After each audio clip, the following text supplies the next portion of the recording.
Good morning बच्चा party, very good morning. Good morning sir. Good morning, sir. जी, good morning everyone. Good morning sir. Good morning, good morning. तो हम लोग last class में क्या क्या कर चुके थे? लास्ट क्लास में अपन लोग प्रॉपर्टीज ऑफ डिटर्मिनेंट कर रहे थे, बेसिक प्रॉपर्टीज करिए। तो आज की क्लास में हम लोग बेसिक प्रॉपर्टीज जितनी सीखी थी उनके बेसिस पर क्वेश्चंस की प्रैक्टिस करेंगे and will try to command the process of reduction of the determinant and getting its value without without expanding। ठीक है, लेकिन उससे पहले मैं कुछ एक दो पॉइंट्स आप लोगों को बताना चाहता हूँ in general regarding the preparation and studies. देखो, अनडाउटेडली ये तो क्लियर है कि आप सभी जो है वो अच्छी रैंक की तलाश में हो। every contestant who is preparing for JEE is targeting a good rank। good rank का मतलब होता है कि a rank which makes you available the desired IIT or desired college and desired branch। तो जो भी आपका ड्रीम ब्रांच है या जो भी आपका डिजायर्ड कॉलेज है, ड्रीम IIT हो सकता है, ड्रीम ब्रांच हो सकती है, उसमें आपको कॉम्प्रोमाइज ना करना पड़े। ठीक है जी। और जब आपने ऐसा कोई टारगेट बनाया हुआ तो उस टारगेट को अचीव करने का सबसे पहला मंत्र क्या होता है कि उस ड्रीम को अकम्प्लिश करने के लिए जो कुछ भी पॉसिबल होगा करेंगे, जो कुछ भी पॉसिबल होगा करेंगे, और उसमें कंफर्ट जोन हम नहीं तलाश करेंगे। हमेशा अगर आपको कोई अचीवमेंट करना है तो आपको कंफर्ट जोन से बाहर आना पड़ेगा। मतलब एवरीवन, शायद ही एक सिंगल पर्सनालिटी ऐसा दुनिया में नहीं मिलेगी जो अपने कंफर्ट जोन से बिना बाहर निकले हुए अचीव किया। जिसने कंफर्ट जोन से बाहर निकलना पड़ेगा, पहला पॉइंट। कंफर्ट जोन से बाहर निकलने का मतलब यह है कि आपको स्ट्रेच करो, आप you have enough capability, but you need to stretch beyond your limits. जिसको आप अभी लिमिट मान के रखे हो ना कि हम इतना काम कर सकते हैं, इतना ही वर्क कर सकते हैं, इतना ही पढ़ सकते हैं, इतना ही फिजिकल एफर्ट ले सकते हैं, उसको स्ट्रेच किया जा सकता है। वो आपका एक साइकोलॉजिकल एक स्टेट ऑफ माइंड है कि आपने अपने लिए एक बैरियर सेट किया हुआ है, but your limits are beyond all those barriers. उसको स्ट्रेच करना होता है, पहला। दूसरा चीज होता है कि जो डिटरमाइन करो, जो कुछ भी डिटरमाइन करो, जो भी आपने एक एम कर लिया, एम मतलब I am not talking of the final aim, I am talking of the smaller goals. जैसे आप हर वीक के लिए गोल बनाते हो ना, डेली के लिए भी गोल बनाते हो, आज मुझे ये करना है, तो वो गोल बनाओ ही मत अगर उसको आप अचीव ना कर सको तो गोल रियलिस्टिक सेट करो। लेकिन एक बार जो बना लो ना तो उस इतनी जिद होनी चाहिए कि आज के लिए जो मैंने टारगेट सेट किया अगर नहीं कंप्लीट होता है तो हम नहीं सोएंगे। बेशक एक दिन आपको अपने आप को पनिश करना पड़ेगा, लेकिन अगले दिन से फिर क्या होगा, अपने गोल को तुम रियलिस्टिक रखोगे। ऐसा थोड़ी है कि आप बिना सोए हुए, बिना आराम किए, बिना रेस्ट किए काम करोगे, लेकिन एक दिन आप पनिश करो अपने आप को। Means punishing for non achieving the target and rewarding for achieving the target. ये दो चीजें अपने आप आपको करनी पड़ेगी, और वो खुद के लिए करो। ऐसा नहीं कोई बाहर से, कोई एक्सटर्नल कोई बंदा आकर के आपके लिए करेगा। दूसरा पॉइंट ये। और तीसरा पॉइंट है कि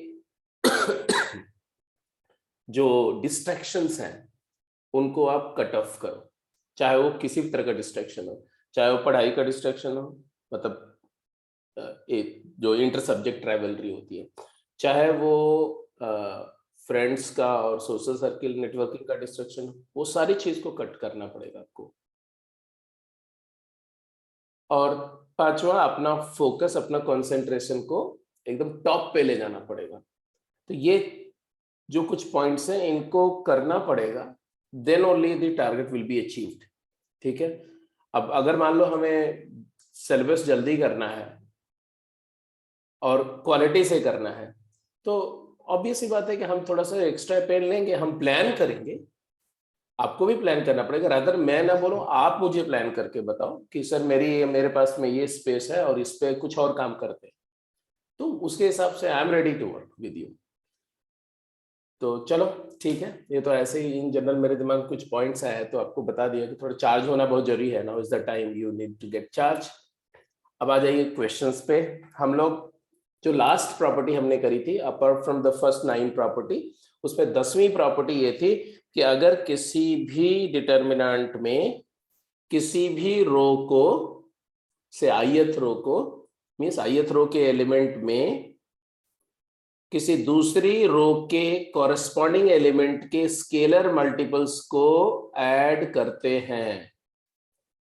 किसी दूसरी रो या दूसरी रोज, आप कई सारी रोज भी ले सकते हैं। तो ऐसा करने से वैल्यू ऑफ डिटर्मिनेंट चेंज नहीं होती है। मतलब कि अगर आपका डिटर्मिनेंट डेल्टा है और ये ट्रांसफॉर्मेशन के बाद डिटर्मिनेंट डेल्टा डैश हो गया, तो delta dash will be equal to delta, because जब आप ये रिप्लेसमेंट करेंगे तो डेल्टा जो है वो 3 डिटर्मिनेंट में ब्रेक होगा।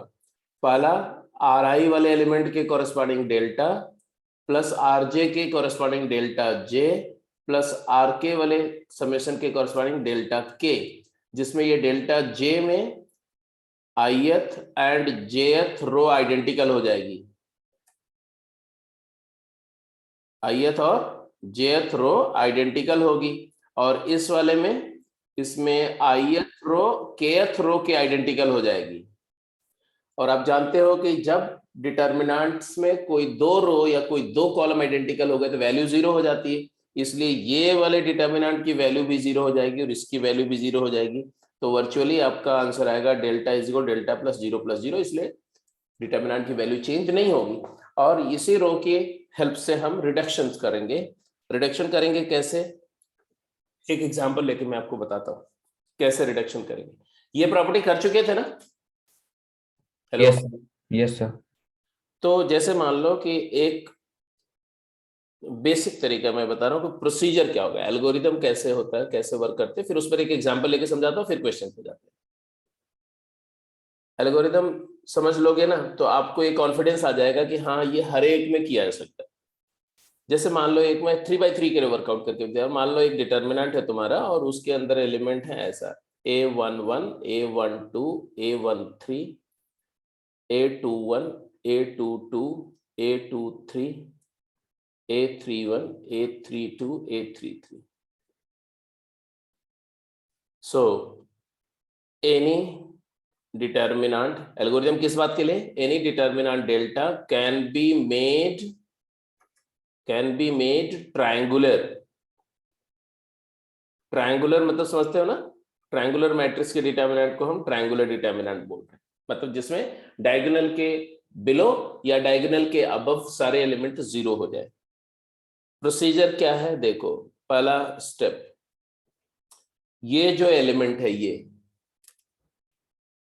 ये एलिमेंट जो है इसको 1 1 जिसको बोलते हैं ना, 1 1 एलिमेंट को हम 1 बना सकते हैं।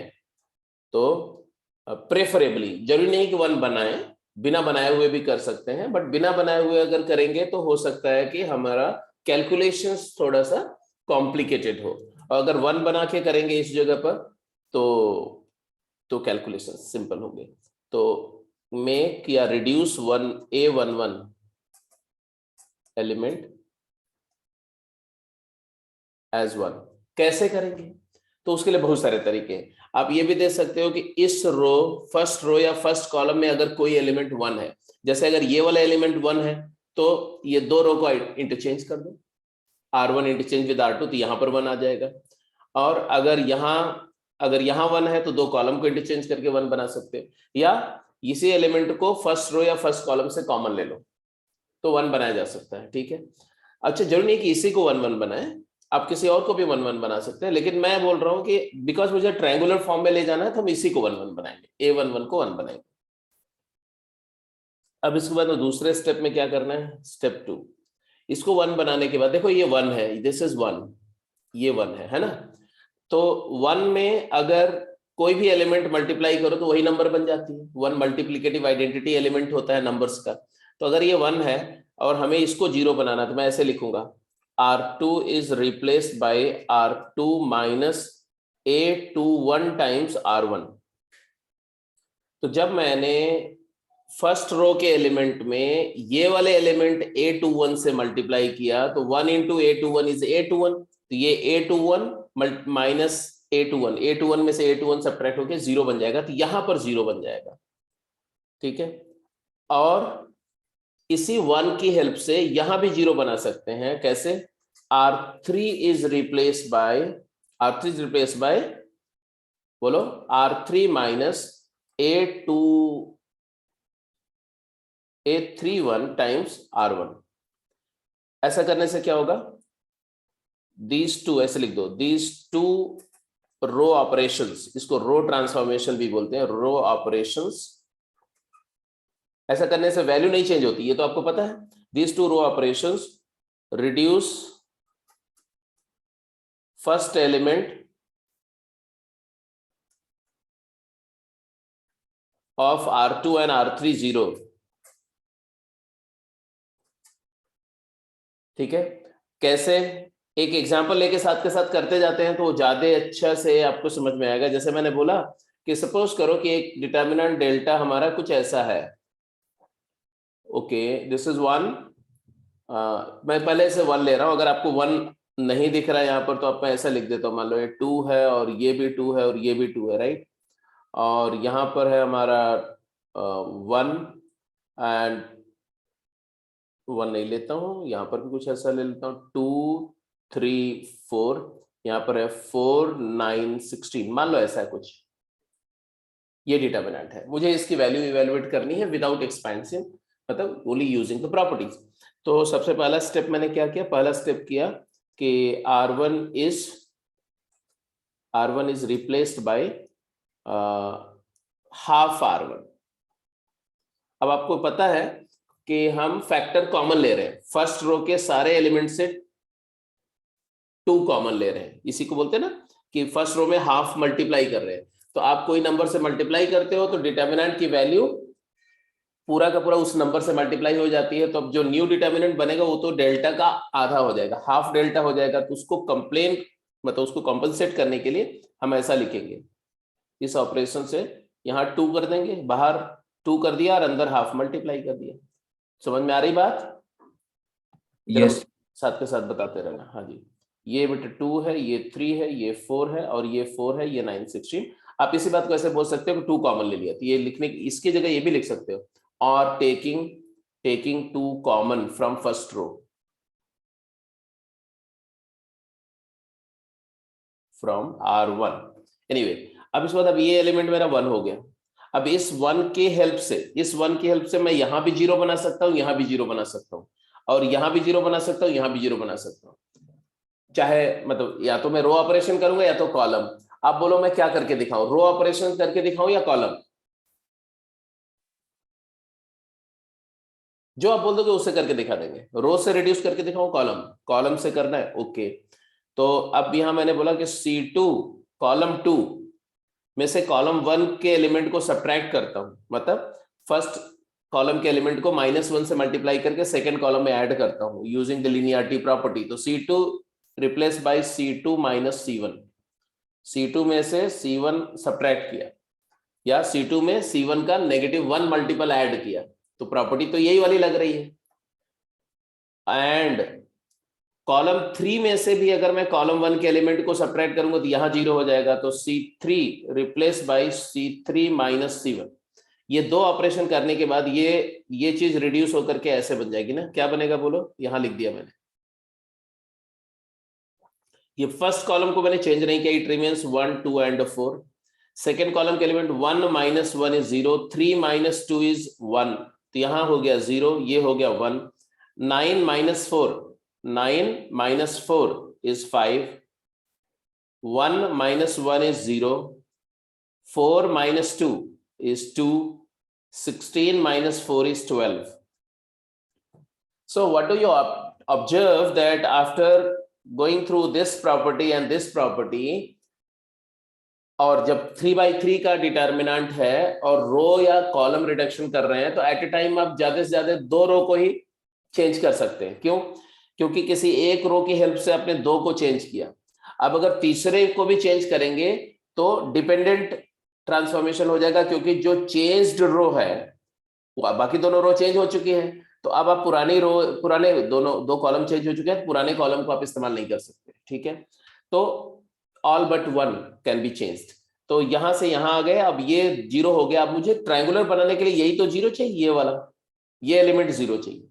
अब ये एलिमेंट जीरो कैसे मिलेगा, ये एलिमेंट जीरो कैसे मिलेगा? तो इसको जीरो होने के लिए क्या कर सकते हैं, तो फिर से देखो, C3 माइनस C1 करेंगे फिर से। C3 माइनस C2 करो, क्योंकि C3 माइनस C1 करोगे तो ये जो जीरो आपने बनाया इतना जीरो चला जाएगा वो। वो चला जाएगा।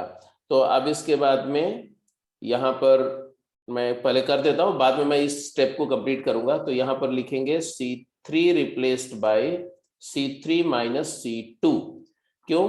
क्योंकि इसको अब फर्दर अगर ट्रांसफॉर्म करना है तो ये रो को नहीं यूज कर सकते, हम वही रो यूज कर सकते जिसके पहला एलिमेंट जीरो हो, सो दैट ये जीरो जो मैंने यहाँ बनाया है थर्ड कॉलम में वो इंटैक्ट रहे। तो इससे क्या हो गया बोलो, इससे क्या है, ये आ गया तुम्हारा, बोलते जाओ, फर्स्ट कॉलम तो चेंज नहीं हुआ, 1 2 3 रहेगा। सेकेंड कॉलम के एलिमेंट चेंज नहीं होंगे, 0 1 5 रहेगा।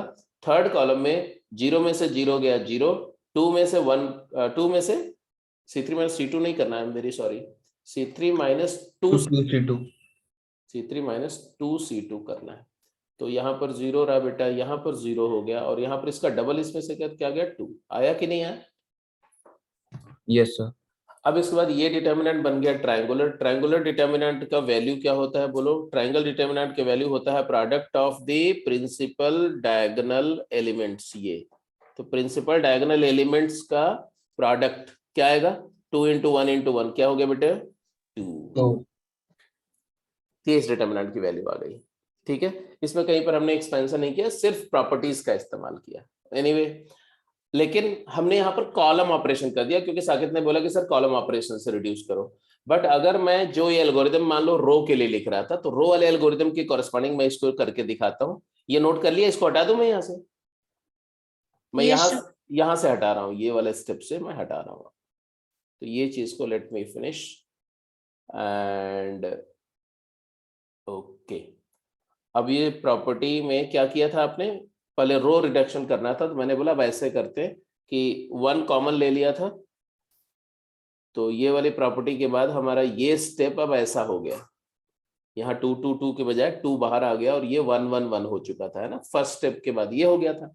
अब इसके बाद क्या करना है, तो मैं इस एलिमेंट की हेल्प से, A11 की हेल्प से ये सेकेंड और थर्ड रो को रिड्यूस करूंगा। तो क्या लिखूंगा, तो यहां से क्या लिखूंगा बोलो, ये प्रॉपर्टीज में यहां लिखूं R2 रिप्लेस बाय, अब आप मुझे बताओ जरा, तो देखिए अगर आपको समझ में आया तो, 2R1 R2 माइनस 2R1। हाँ, जिस रो को रिप्लेस करना है उसके एलिमेंट में कुछ भी मल्टीप्लाई नहीं होना चाहिए, उसके एलिमेंट एज इट इज रखे जाएंगे। क्योंकि आपको पता है कि अगर किसी रो को उसी रो के एलिमेंट के मल्टीपल से रिप्लेस करोगे तो वैल्यू उतने टाइम्स हो जाएगी। तो R2 replace by R2 minus 2 times R1, 2R1। और थर्ड रो को क्या करेंगे, R3 माइनस 4 टाइम्स R1 कर देंगे। ऐसा किया तो हमारा क्या जो डिटर्मिनेंट मिल रहा है वो आप लिख के बताओ। पहला रो अनचेंज्ड, बाहर 2 ही रहेगा। दूसरे रो में क्या गया, 0, इसका डबल इसमें से सेपरेट होगा, इसका डबल ये सेकंड रो से जाएगा तो 0, 1 का डबल इसमें से गया तो 1, और इसका डबल इसमें से गया तो 3, 2, 4 माइनस 2।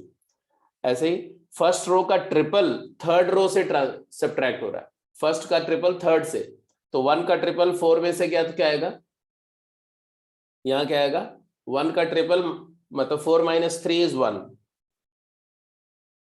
ट्रिपल या 4 टाइम्स, तो 4 टाइम्स। तो 1 का 4 टाइम्स 4 में से गया तो 0, फिर 1 का 4 टाइम्स 9 में से गया, 9 माइनस 4 इज 5, और 1 का ट्रिपल 16 में से, 1 का 4 टाइम्स 16 में से गया तो 12। एग्रीड? Yes sir. अब तीसरा स्टेप बताओ क्या लिखूं मैं, थर्ड स्टेप, ट्रायंगुलर बनाना है, तो अब मुझे सिर्फ ये वाले एलिमेंट को 0 बनाना। अब इस एलिमेंट को 0 बनाने के लिए सर R3 को करेंगे sir, R3 minus 5 R2। R3 will be replaced by R3 minus A32 times A22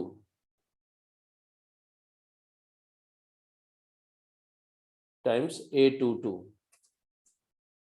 ये वाले एलिमेंट, इसको A22 बोल रहे हैं और इसको A32 बोल रहे हैं। तो दैट इज यहाँ पर अगर मैं लिखना चाहूँ तो लिखूंगा R3 replace by R3 minus 5 times R2, और ये क्या आ जाएगा, बस बात खत्म हो गई। क्या है यहाँ पर 1 1 1, यहाँ क्या रहा 0 1 2, यहाँ क्या रहा, इसका 5 टाइम्स इसमें से जाएगा तो ये तो 0 ही रहेगा, इसका 5 टाइम्स इसमें से गया तो 0 आ गया, इसका 5 टाइम्स इसमें से गया तो 2 आ गया। क्लियर है? Yes sir. तो आंसर क्या है?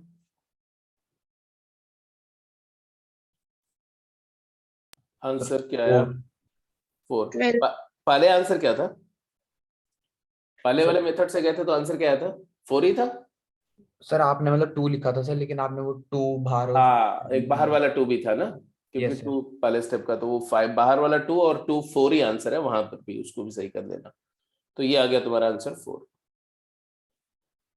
एनीवे, ये प्रोसीजर है। आप फटाफट आप क्वेश्चंस पे चलते हैं, ठीक है? अब जो भी क्वेश्चन मिलेंगे उसमें जितने भी 10 प्रॉपर्टीज हैं, वो 10 प्रॉपर्टीज में से कोई भी प्रॉपर्टी यूज हो सकती है। आप फटाफट वर्क करेंगे, स्पीड से काम करेंगे। प्रॉपर्टी 10 यही थी, the value of determinant of a square matrix A remains unchanged by adding some scalar multiple of elements of any row or column to the corresponding element of any other row or column, जिसको linearity property बोलते हैं। और इसका पूरा proof सारा कुछ last में हम कर चुके थे। चलिए जल्दी से बोल रहे हैं, without expanding show that these determinants are all equal and their value is equal to 31। अब आपके पास पूरी फ्रीडम है, आप कोई भी प्रॉपर्टी इस्तेमाल कर सकते हैं, जो अभी तक आप जानते हैं उनमें से कुछ भी इस्तेमाल कर सकते हैं आप। इनिशियली आपको थोड़ा सा बस केवल माइंड टीचर जैसा छोटी छोटी प्रॉपर्टी, एलिमेंट्स को देखो। अब जैसे मान लिया इसको इसके इक्वल दिखाना है, तो आप कोशिश करो कि एक्सपैंड करके तो ऐसे सबकी वैल्यू निकालो उस मेथड से, और सबको 31 दिखा दो, वहां से तो हो ही जाएगा। लेकिन अगर डायरेक्टली कन्वर्ट हो जाए ये डिटर्मिनेंट इसमें ट्रांसफॉर्मेशन के थ्रू, तो वो करने ज्यादा बेटर है। तो क्या ऑब्जर्व हो रहा है आपको, ये बताओ यहाँ पर क्या ऑब्जर्व हो रहा है? 2 आइडेंटिकल रो। पहला और ये आइडेंटिकल है, और ये भी आइडेंटिकल है। इसका मतलब सेकेंड रो ट्रांसफॉर्म हो रहा है। सेकेंड रो ट्रांसफॉर्म हुआ, कैसे ट्रांसफॉर्म हुआ ये बताओ, जज करो।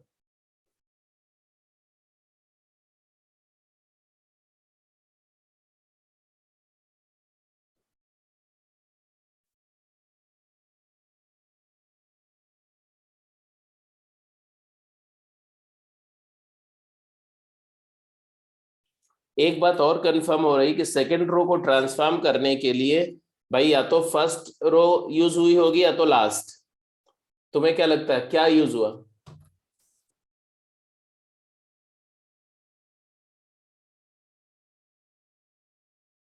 Third row. लास्ट वाली सर। थर्ड रो यूज हुई, कैसे? क्योंकि ये एलिमेंट अनचेंज्ड है, ये एलिमेंट चेंज नहीं हुआ है, और लास्ट रो में 0 है, तो 0 का कोई मल्टीपल ऐड करने से चेंज नहीं होगा। तो ये भी समझ में आया। अब बताओ कि क्या यूज किया, कौन सा ट्रांसफॉर्मेशन यूज किया? इसका ट्रिपल इसमें ऐड किया तो 16 आया, इसका ट्रिपल इसमें ऐड किया तो 7 आया, इसका ट्रिपल ऐड करके, तो ऑब्वियसली ये ट्रांसफॉर्मेशन के लिए आपका ऑपरेशन था R2 is replaced by R2 plus 3R3। Clear है? R2 is replaced by R2 plus triple of R3। Second row के एलिमेंट में थर्ड रो के एलिमेंट्स के थर्ड मल्टीपल को ऐड किया and you got the answer. Value change नहीं हुई, यही आंसर आ गया। अब इसके बाद में इसको बताओ, इसमें क्या हुआ है?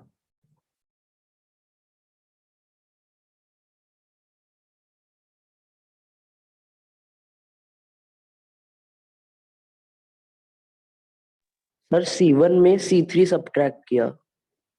C1 में C3 सब्ट्रैक्ट किया। हाँ, पहले तो यहाँ पर ऑब्जर्वेशन आपका ये होना चाहिए कि कॉलम 2 और कॉलम 3 इन दोनों का सेम है या नहीं?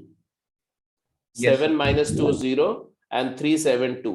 तो कॉलम 1 ट्रांसफॉर्म हुआ, और कैसे ट्रांसफॉर्म हुआ? तो 5 - 7 2 16 + 2। ओके, C1 - C3 है। C1 - C2 नहीं होगा, C1 - C3। हाँ बिल्कुल,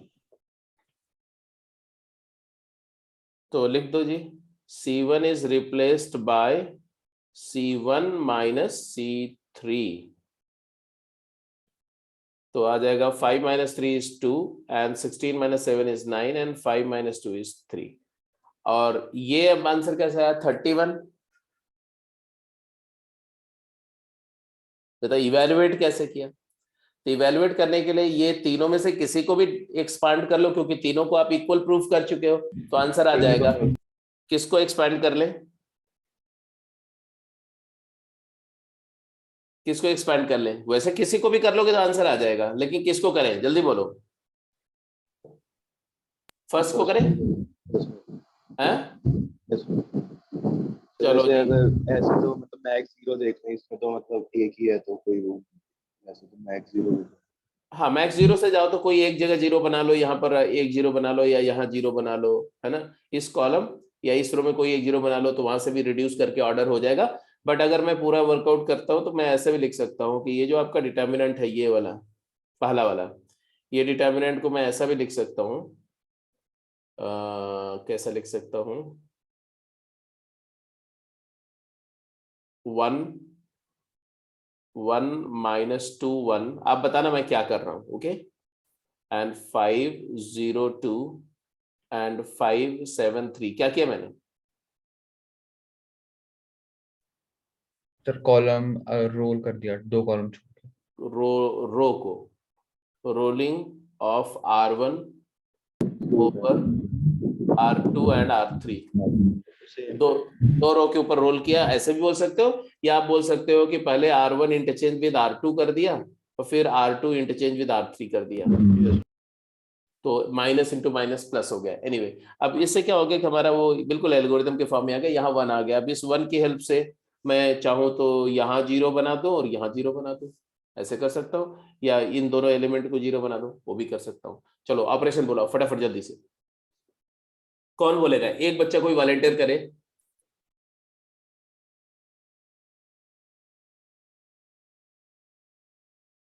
R2 - 5 R1 R2 minus, okay. 5 R। तो इन्होंने बोला कि R2 replace by R2 - 5 R1, very correct. और R3 भी कर देते जब कर ही रहे, तो R3 - 5 R1, 5 टाइम्स R1 करके। तो यहाँ से आ गया तुम्हारा क्या? बोलो, ये 1 - 2 एंड 1 एज इट इज रहेगा। इसका 5 टाइम्स इसमें से गया तो यहाँ आ गया 0। इसका 5 टाइम्स इसमें से गया तो यहाँ आ गया 10। इसका 5 टाइम्स इसमें से गया तो आ गया -3। और इसका 5 टाइम्स थर्ड में से गया तो 0। इसका 5 टाइम्स इसमें से गया, 5 टाइम्स मतलब 17 आ गया। और इसका 5 टाइम्स इसमें से गया तो -2 आ गया। यहाँ तक क्लियर है सबको? Yes Yes. अब क्या करें? अब क्या करें? वैसे तो यहाँ पर बात तो खत्म हो गई। अगर मैं यही फिनिश करना चाहता हूँ कि ये एलिमेंट 1 है, तो दिस इज ऑर्डर रिड्यूस होकर के बन जाएगा 10 and -3 and 17 and -2। So it is equal to -20 and +51 and therefore its value is 31। But अगर मैं एडमेंट हूं, अगर मैं बोलता हूँ नहीं मुझे तो ट्रायंगुलर फॉर्म में ही रिड्यूस करना है, then what is your suggestion? How to get it triangular form? R3 - 17 by 10 R।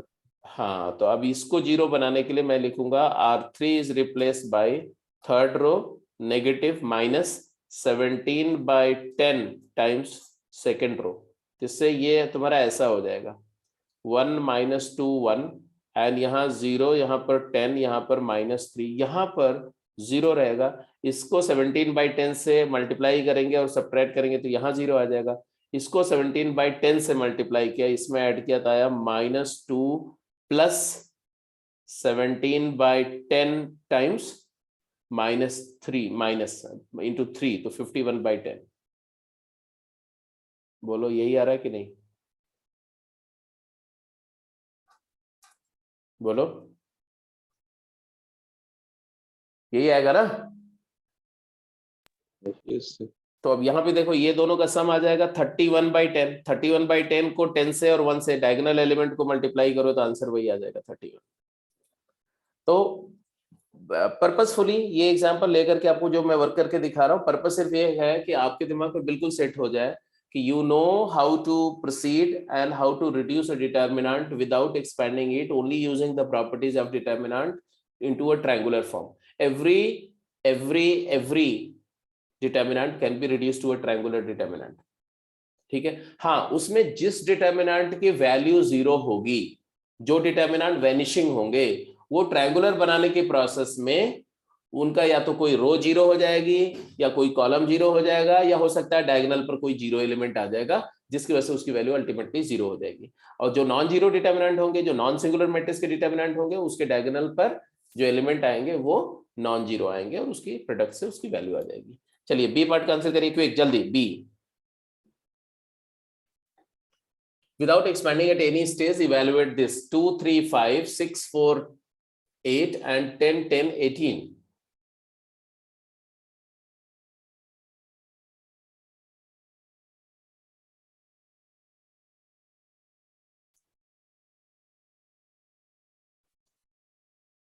एक मिनट से ज्यादा टाइम नहीं लगता, only 60 seconds are required to solve this problem.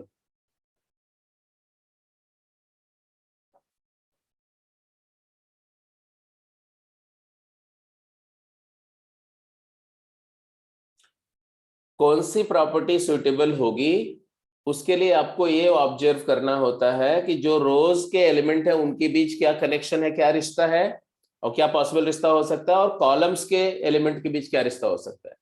जैसे ऑब्जर्व करोगे ना तो आपको बहुत सारी बातें दिखेंगी, बहुत सारी बातें दिखेंगी, और आपको बहुत सारे तरीके भी दिखेंगे, हर बंदे को अलग तरीका भी दिख सकता है, ठीक है। लेकिन और उसमें से कोई तरीका गलत भी नहीं होगा, अगर वो रूल को फॉलो कर रहा है तो सबका तरीका सही है। किसी का 1 स्टेप में आएगा, किसी का 2 स्टेप में आएगा, किसी का 3 स्टेप में आएगा, किसी का 4 स्टेप में आएगा, आंसर तक सब लोग पहुंचेंगे, ठीक है। अब इसमें कितने लोगों को सिंगल एक रिडक्शन से हो गया, सिर्फ एक रिडक्शन, एक बार ऑपरेशन किया और आंसर आ गया? सुकृत, तुम्हारा आंसर आ चुका है, क्या रिडक्शन किया तुमने? सर मैंने तो रो 2 और रो 3 को, सर मतलब रो 2 को रिड्यूस करा, रो 2 माइनस 3r1 और r3 को करा r3 माइनस 5r1, और फिर सर वो सेम एलिमेंट्स आ गए r2 और r3, फिर उनको सब्ट्रैक्ट कर दिया। मतलब तुमने दो प्रॉपर्टीज लगाई, राइट? Yes sir. ठीक है। अब जैसे देखो मैं एक चीज दिखा रहा हूं, उसकी तरफ जरा अपना ध्यान ले जाओ। ये 10 जो है ये 6 प्लस डबल ऑफ 2 है, और 4 प्लस डबल ऑफ 3 वो भी 10 है, और 8 प्लस डबल ऑफ 5 भी 10 है। तो मैं ऐसा कर सकता हूं क्या, एक ऑपरेशन से अगर मुझे रिड्यूस करना है तो मैं क्या करूंगा, मैं बोलूंगा R3 is replaced by R3 minus बोलो 2 times R1 minus 1 times R2। ऐसा करने से क्या होगा, ये 2 है, ये 3 है, ये 5। I have not change the first 2 रोज। इस एलिमेंट में -2 मल्टीप्लाई करो, इसमें 1 मल्टीप्लाई करो और ऐड करो, तो -4 -6 -10 + 10 0, -6 -4 + 10 0, माइनस बोलो इसमें क्या मल्टीप्लाई किया, -2, तो -10 and -8 + 18 0, and therefore value of determinant is 0। एक गुण हो गया, एक ऑपरेशन सही हो गया। और अगर आप एक ऑपरेशन से नहीं करना चाहते हैं तो ऑब्वियस सी बात है कि आप वो भी कर सकते थे कि R2 is replace by R2 + 2 R1। तो इससे हो जाएगा तुम्हारा 2 3 5 और यहाँ पर आ जाएगा 10, यहाँ पर आ जाएगा 10 और यहाँ पर आ जाएगा 18, यहाँ पर आ गया 10, यहाँ पर आ गया 10, यहाँ पर आ गया 18। अब फिर बोलेंगे because two row identical, R2 is identical with R3 and therefore value of this determinant is 0। ये भी तरीका, बट जरूरी नहीं कि हम ऐसे ही जाए, ऐसे ही वर्कआउट करें, ये भी जरूरी नहीं है। कोई बच्चा ऐसे भी कर सकता है, ऐसे वो बोलेगा कि R3 is replaced by R3 minus R2, तो उसका डिटर्मिनेंट आ जाएगा 2 3 5 6 4 8 और 10 minus 6, 10 minus 6 is 4 and 10 minus 4 is 6 and 18 minus 8 is 10। और फिर वो बोलेगा यहाँ से 2 कॉमन ले लो, इट इज 2 टाइम्स, यहाँ पर आ गया 2 3 5 6 4 8 और यहाँ पर आ गया 2 3 5, फिर से दोनों आइडेंटिकल वैल्यू 0। तो मैं कतई ये नहीं बोल रहा हूं कि there is a unique way of doing it, और मैं ये भी नहीं बोल रहा हूं कि there is unique best way of doing it. कई बार ऐसा होगा कि एकदम बेस्ट अप्रोच भी कई सारी होगी वर्कआउट करने की, ठीक है। और अगर मान लो कोई बच्चा ये सब कुछ नहीं ऑब्जर्व कर पाता है और वो सीधे सीधे इससे चल जाता है कि भाई ठीक है R2 ऐसे लिखे हो, R2 is replace by R2 minus 3, यहां से कर दिया मान लो 3R1 and R3 is replace bye R3 minus 5R1, तो वो भी रिडक्शन तो कर ही लेगा। इसका ट्रिपल इसमें से गया तो यहाँ 0 आ गया, इसका ट्रिपल इसमें से गया तो यहाँ -5 आ गया, इसका ट्रिपल इसमें से गया तो -7 आ गया, इसका 5 टाइम्स यहाँ गया तो यहाँ 0 आ गया, इसका 5 टाइम्स 15 इसमें से गया तो -5 आ गया, और इसका 5 टाइम्स इसमें से गया तो बोलो 18 माइनस 15 -7 आ गया। तो फिर से भी तो वही आ गया ना, R2 and R3 are identical and therefore value 0। तो रास्ते अनेक हैं, चाहे जैसे आप करोगे अल्टीमेट आंसर नहीं चेंज होना चाहिए। अगर अल्टीमेट आंसर कहीं चेंज हो रहा है इसका मतलब है कि आप अपने रास्ते को ढूंढो और देखो कि कहीं ना कहीं आपने किसी न किसी रूल का वायलेशन किया होगा, ठीक है। आंसर सेम आना चाहिए। एनीवे आगे चलते हैं। हाँ जी, ABC फर्स्ट क्वेश्चन के 3 पार्ट है, तीनों पार्ट को पर्पस अभी शुरू में 2-3 प्रॉब्लम ऐसी होगी कि मैं जितनी प्रॉपर्टी बोला हूं ना हर प्रॉपर्टी आपके दिमाग से गुजरेगी, आपकी निगाह के आगे से जाएगी। जल्दी आंसर करेंगे, मतलब वर्बली आंसर करने की बात करनी है आपको, वर्बली ज्यादा से ज्यादा थोड़ा सा वर्क करो, और एक लाइन से ज्यादा लगा किसी क्वेश्चन को करने में मतलब है आप भटक रहे। जल्दी बोलो। ए पार्ट क्या ऑब्जर्व कर रहे हो? ए पार्ट में AIJ 3/3 का डिटर्मिनेंट है, मैट्रिक्स है जिसमें AIJ I plus J है when I is this and J belongs to this and it is 0, यहाँ कॉमा है, 0 for I is 3 and J belongs to this। मतलब समझ रहे हो? 0 ही नहीं आ जाएगा सर फर्स्ट का तो। हाँ बिल्कुल बिल्कुल बिल्कुल। इससे पहले मैट्रिक्स देखो तो फर्स्ट रो और सेकेंड रो के सारे एलिमेंट बोल रहे हैं I plus J है, मतलब 1 plus 1 2, 1 plus 2 3, 1 plus 3 4, 2 plus 1 3, 2 plus 2 4, 2 plus 3 5 है। बट थर्ड रो के लिए क्या रूल बनाया गया? 0 है सारे एलिमेंट, तो ऑब्वियसली वैल्यू 0 हो जाएगी। तो ये 0, एक रो 0 है तो डिटर्मिनेंट A की value straight away 0। What about B?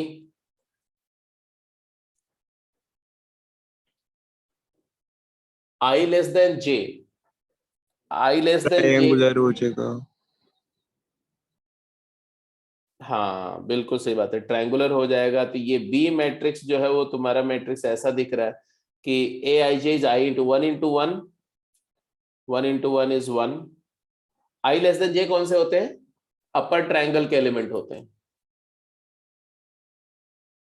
तो अपर ट्रायंगल के एलिमेंट सारे 0 होंगे, तो यहाँ 0 होगा, यहाँ पर 0 होगा, यहाँ पर क्या आएगा 2 into 1 2, यहाँ पर क्या आएगा 2 into 2 4, यहाँ पर 0 आएगा, यहाँ पर क्या आएगा 1 into 3 3, 2 into 3 6, यहाँ पर 3 into 3 9, ऐसा आ जाएगा। इसकी वैल्यू क्या आएगी? डिटर्मिनेंट B की वैल्यू क्या आएगी? तो 36 आएगी। C part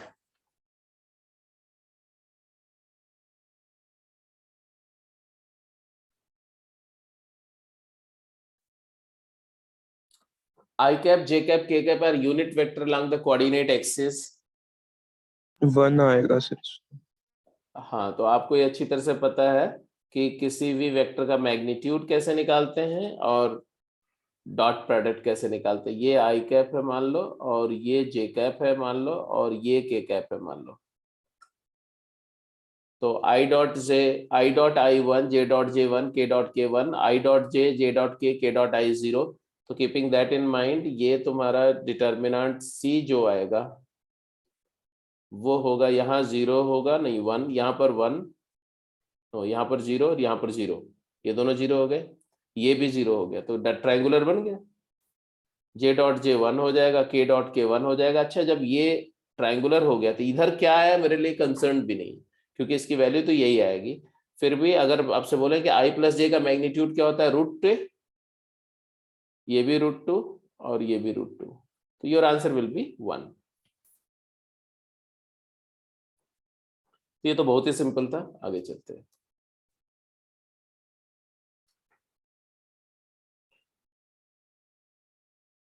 Show that these determinants are equal without expanding at any stage.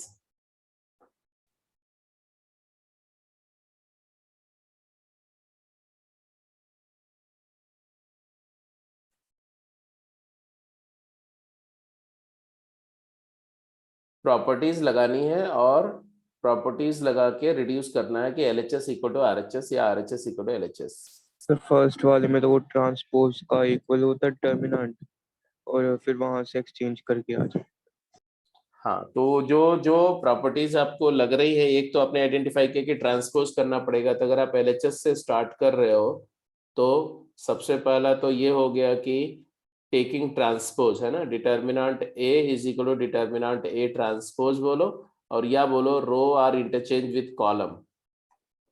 तो पहला स्टेप में तो ये आ जाएगा तुम्हारा कि ABC, A² B² C², A³ B³ and C³ पहले स्टेप में तो ये आ गया।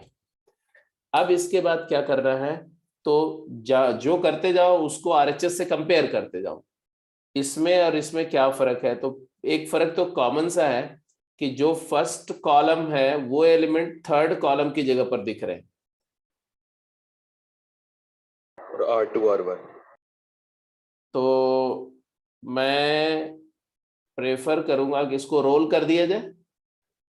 Yes sir. ना, इंटरचेंज करना ज्यादा R3 और R1 पे इंटरचेंज करके इंटरचेंज फिर करना। कॉलम को इंटरचेंज। हाँ हाँ, बिल्कुल बिल्कुल बिल्कुल, ये दोनों। तो आप बोलेंगे कि R3 is interchange with R1 करो, और पहले कर लो इसको, तो क्या आएगा, तो नेगेटिव हो जाएगा। यहाँ पर आ जाएगा A³, यहाँ आ जाएगा B³, यहाँ आ जाएगा C³, और यहाँ पर आ जाएगा मिडिल वाला कॉलम एज इट इज है, A² B² C² और ABC। अब इसके बाद में आपको दिख रहा होगा कि एक रो इंटरचेंज करनी है ना, तो ये दोनों रो को इंटरचेंज करना है। तो आप लिखेंगे कि R2 इंटरचेंज विद R1, तो फिर से एक नेगेटिव आएगा, तो -1 इंटू -1 हो गया, और ये हो गया तुम्हारा B³ B² and B, A³ A² and A, and C³ C² and C, and therefore the value RHS. What about the next? Next में क्या ऑब्जर्व किया आपने? सर R1 से सर 2 कॉमन ले लेके और R2 में मल्टीप्लाई करते थे। R1 में R1 से सर 2 कॉमन ले लिया ना, तो हाँ 1 2 3 आ गया, और फिर सर उसी 2 को सर R2 में मल्टीप्लाई करते थे, 6 2 10 आ गया, फिर सर कॉलम्स को इंटरचेंज करते थे सर। ग्रेट। इन्होंने बोला कि आप पहले ऐसा करो कि टेकिंग 2 कॉमन फ्रॉम फर्स्ट रो,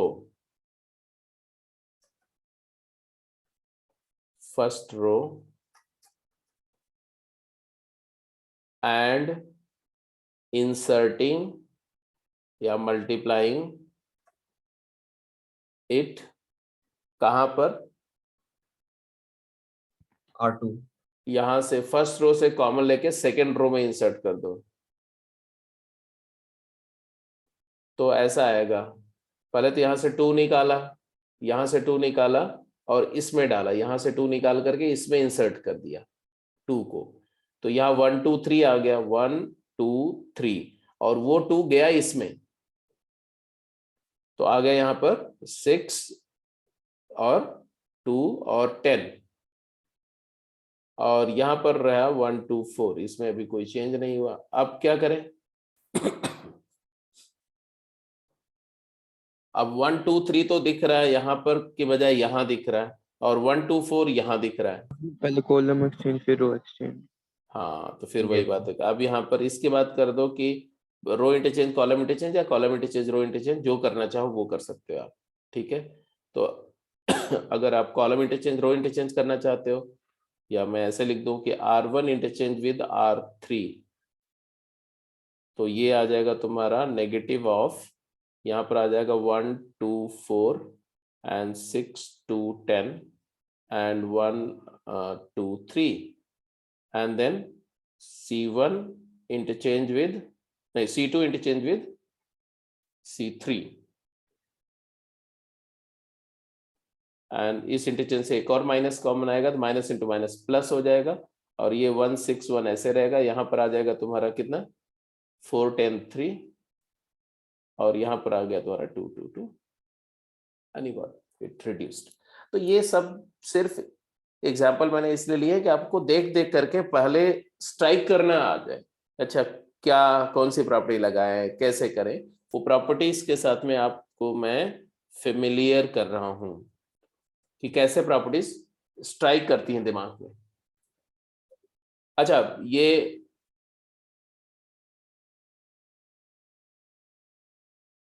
एक सेकेंड, एक प्रॉपर्टी ये भी है, इस क्वेश्चन को करने, ये दोनों क्वेश्चन पहले कर लो, थर्ड क्वेश्चन कर लो फिर आगे चलते हैं।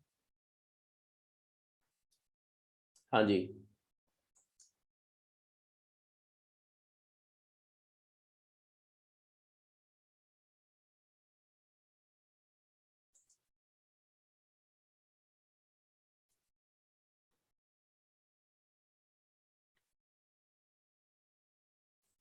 फिफ्टीन 20 25 है, 2 4 6 है, 6 8 10 है।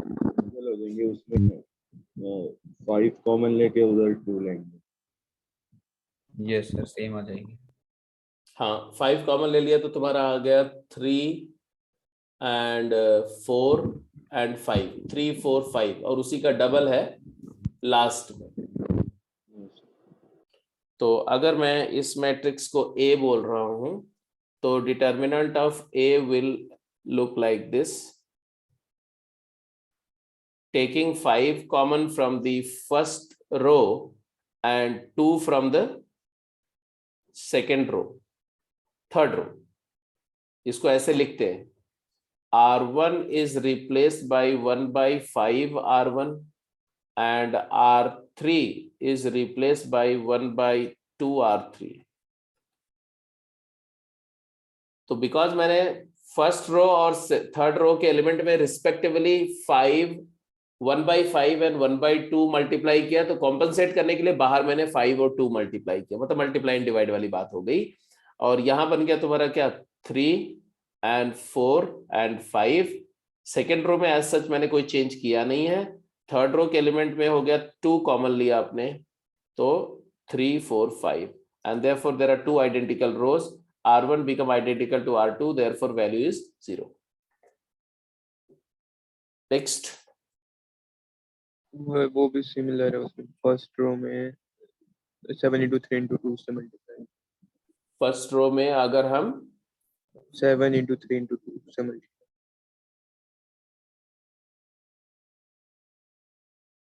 अच्छा 7 into 3 into 2 से बोल रहे हो मल्टीप्लाई कर दे, मतलब कितने से मल्टीप्लाई कर दें, 21 से 21 2 42 42 से मल्टीप्लाई कर दें।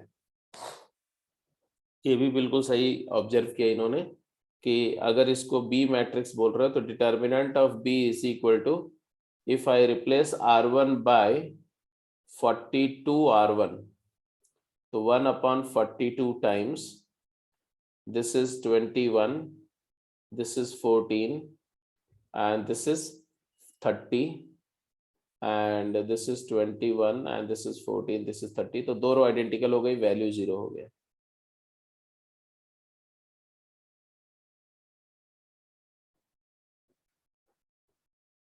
फोर्थ में m की power n into a into 5। अब एक चीज, ये प्रॉपर्टी जो है प्रोडक्ट वाला, जो एक प्रॉपर्टी बताई गई थी आपको कि अगर हमारे पास में एक डिटर्मिनेंट है a और उसके अंदर एलिमेंट है मान लो a1 a11 a12 a13 and a21 a22 a23 and a31 a32 और a33। तो k इंटू ए करेंगे तो क्या आएगा, तो सारे एलिमेंट k टाइम्स हो जाएंगे, k a11 k a12 k times a13 and k times a21 k times a22 k times a23 and k times this. तो मैट्रिसेस का रूल होता है कि when you multiply an element a number to matrix it gets multiplied to all the element of matrix. But if I take the determinant of this resulting matrix, मतलब ये determinant is equal to, अगले step में लिखेंगे आप ये determinant. और determinant का rule क्या होता है, अब ये डिटर्मिनेंट आ गया तो डिटर्मिनेंट में कोई फैक्टर अगर कॉमन है किसी रो या कॉलम में, तो उस रो से वो फैक्टर या उस कॉलम से वो फैक्टर को हम बाहर निकाल सकते हैं। तो कितनी बार के बाहर आएगा, फर्स्ट रो से के बाहर आएगा, सेकंड से भी के बाहर आएगा, और थर्ड से भी के बाहर आएगा। और देयरफॉर बाहर क्या कॉमन आएगा, बाहर कॉमन क्या आएगा, के क्यूब एक टाइम्स रो से k आ जाओ। के क्यूब टाइम्स वही आ जाएगा डिटर्मिनेंट ए। इसका मतलब है कि प्रॉपर्टी क्या है, प्रॉपर्टी ये आई कि if A be square matrix of order n, square matrix of order n by n, then determinant of k times a क्या होगा, इट इज इक्वल टू, इसमें n रोज होगी, हर एक रो से k फैक्टर बाहर आएगा तो k into k n times बाहर आएगा, तो k to the power n times determinant a। So this property you have to keep in mind. ठीक है, जैसे ये क्वेश्चन है, बोल रहे हैं डिटर्मिनेंट a 5 है, a is a square matrix of order n, then find ma, determinant of m times a। तो आप बोलेंगे determinant of m times a will be equal to, m scalar है, ये स्केलर बाहर जाएगा, m की power order n times determinant of a, और determinant a क्या है 5, तो 5 multiplied by m to the power n हो जाएगा। ऐसे ही जैसे मान लो एक क्वेश्चन और मैं दे रहा हूं सिंपल सा कि इफ डिटर्मिनेंट ए, मान लो ऐसा लिखा, if a is equal to aij 3/3 and b is equal to bij 3/3,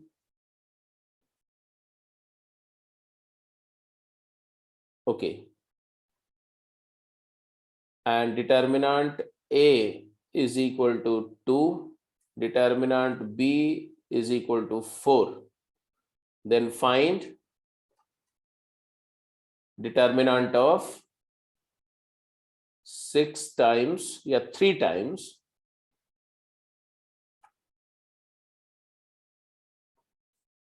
times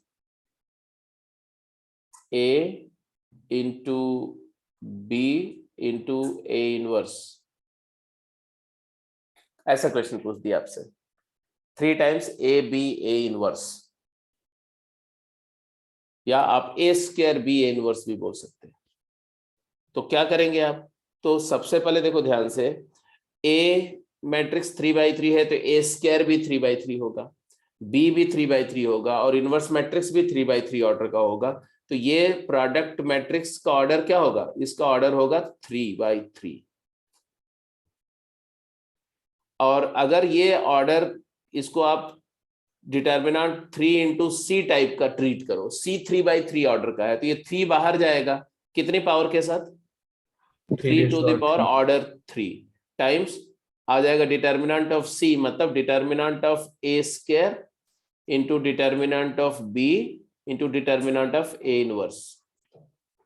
क्योंकि मैट्रिसेस का प्रोडक्ट और डिटर्मिनेंट का प्रोडक्ट का रूल सेम होगा, इसलिए मैंने बताया था कि डिटर्मिनेंट ऑफ ए बी जो होता है उसको आप determinant A into determinant B लिख सकते हो, पहले मल्टीप्लाई करके फिर डिटर्मिनेंट लो, या पहले डिटर्मिनेंट ले लो मैट्रिसेस का फिर मल्टीप्लाई करो, एक ही बात है।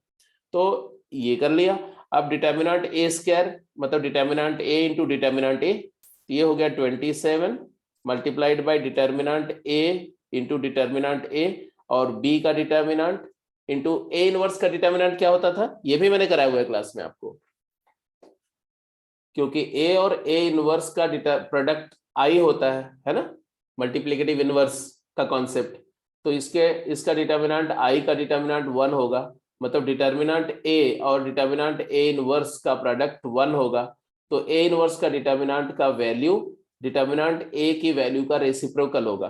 तो ऑब्वियस ही बात है कि यहां से आपका आया क्या 1 बाई डिटर्मिनेंट ए, तो ये कैंसिल हो गया, तो आया 27 इंटू ए का डिटर्मिनेंट कितना है भाई 2 और बी का डिटर्मिनेंट कितना था 4, तो आ गया 27 into 8 and that is equal to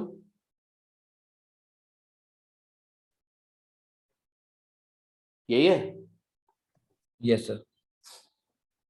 तो ऐसे इस तरह की प्रॉपर्टीज या इस तरह के क्वेश्चन में ये कॉन्सेप्ट यूज होगा प्रोडक्ट वाला, कि determinant of k into A is k to the power order times determinant A. चलिए जी आगे आगे कैरी आउट करो। हाँ जी, फटाफट आपको जो है 1 मिनट के अंदर में ये चारों ट्रांसफॉर्मेशन आइडेंटिफाई करने हैं, जल्दी से क्विक, देखते हैं कि आपका ऑब्जर्वेशन कितना फास्ट है।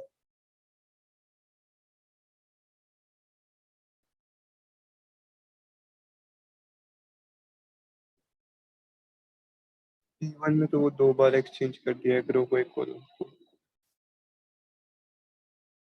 जब आपको 2/2 में ऐसे एलिमेंट को डायगोनल के अक्रॉस एक्सचेंज करना होता है, तो उसके लिए है कि R1 इंटरचेंज विद R2 कर दो and C1 interchange with C2 कर दो।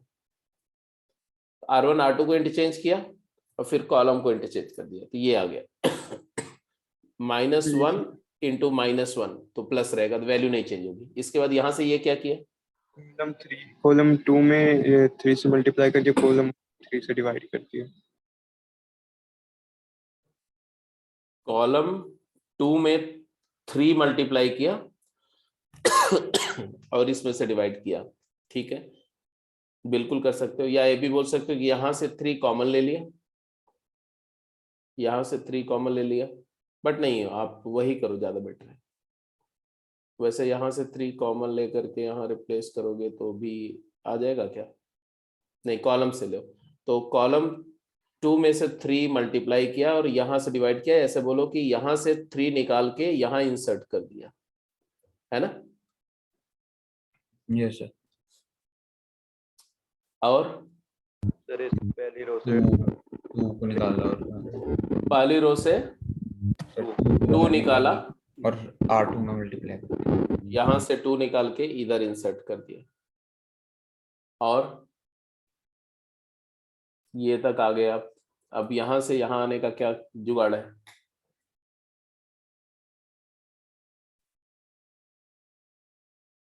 मतलब यहाँ पर कॉलम से निकाल के कॉलम दूसरे कॉलम में इंसर्ट किया, यहाँ पर रो से निकाल के दूसरी रो में इंसर्ट किया, यहाँ पर आप अगर रो से निकाल के कॉलम में इंसर्ट कर दो, क्योंकि ये तो 4 है तो इसको तो हम छेड़ेंगे नहीं, तो हमने मान लो यहाँ से यहाँ 4 लाना चाहते हैं हम यहाँ, तो यहाँ से 4 निकाल लो,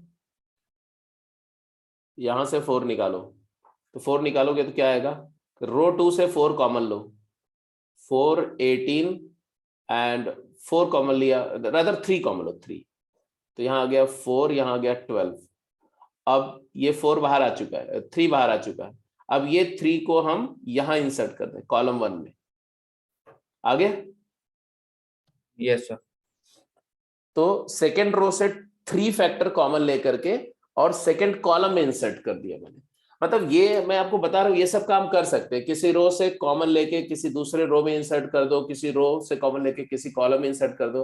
कभी कभी ऐसा भी कर सकते हैं कि R1 से A कॉमन लिया, R2 से B कॉमन लिया, R3 से C कॉमन लिया, और C1 को A C1 कर दिया, C2 को B C2 कर दिया, C3 को B C C3 कर दिया।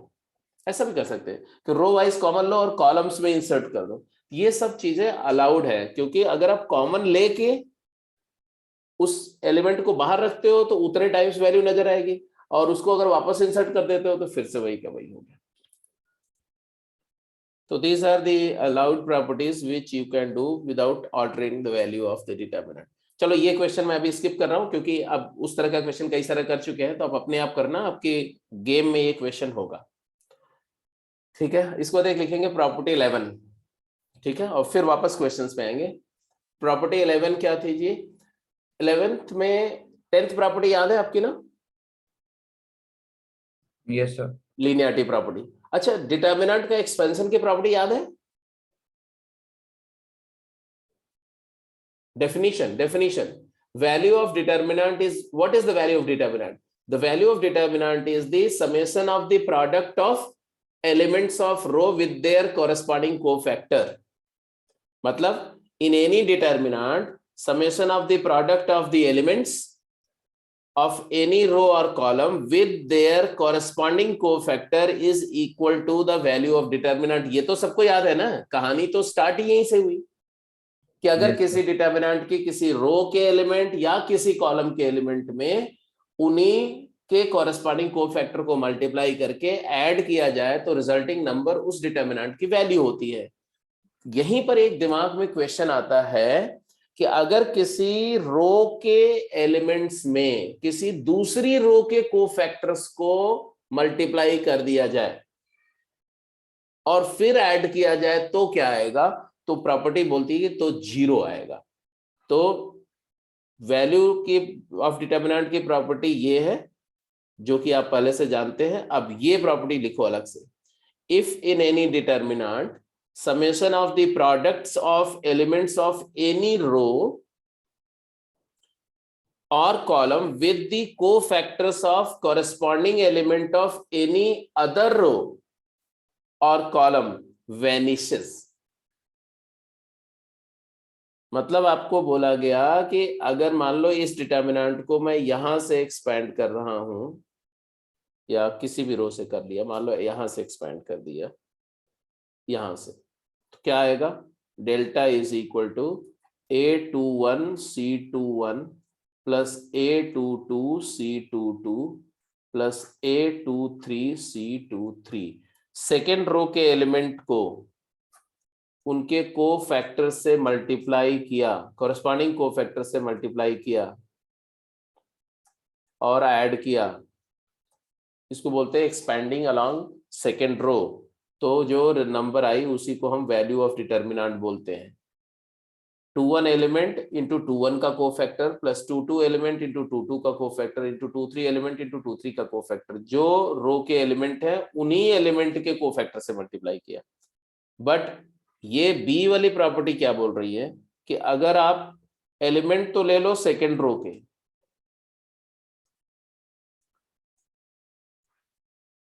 और कोफैक्टर ले लो फर्स्ट या थर्ड रो के। मतलब यहां लिख दिया मैंने C11 C12 C13, और फिर अगर मैं ऐड करूं तो बोल रहे हैं ऐसा करने पर डेल्टा, मतलब डेल्टा नहीं, ऐसा करने पर जो वैल्यू आएगी वो हमेशा 0 आएगी। ये वैल्यू हमेशा 0 आएगी। If you consider the element of some other row or column and cofactors of some other row or column and multiply and add the determinant, then the expression obtained will be always 0. क्या इस बात को proof कर सकते हो?